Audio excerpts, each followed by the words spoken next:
Alam mo ba na opisyal nang sinimula ng Department of Agriculture Regional Field Office No. 2 ang pagdiriwang ng buwan ng magsasaka at mangingisda? Kasabay nito ang paglunsad ng Pinggang Pinoy sa rehiyon ng Cagayan Valley noong ika-4 ng Mayo.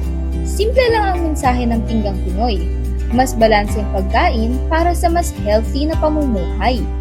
At sa bawat tamang pagpili ng pagkain, sinusuportahan din natin ang lokal na agrikultura at pangisdaan.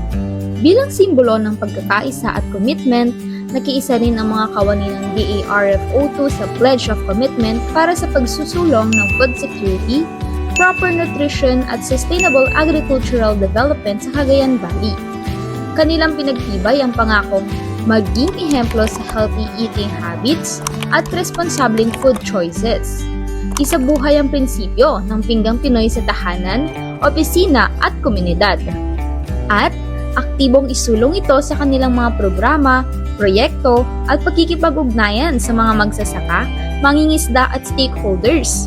Kasabay nito, muli rin nilang pinagtibay ang suporta sa lokal na produkto at kabuhayan ng ating mga food producers. Dahil sa totoo lang, walang Pinggang Pinoy kung walang mga kamay na nagtatanim at nangingisda. Sa sama-samang pagkilos, patuloy na itinataguyod ng DARFO2 ang isang mas healthy, mas nourished at mas food secured na rehiyon. Kaya't sa bawat Pinggang Pinoy, farmers at fisherfolk ang tunay na bida.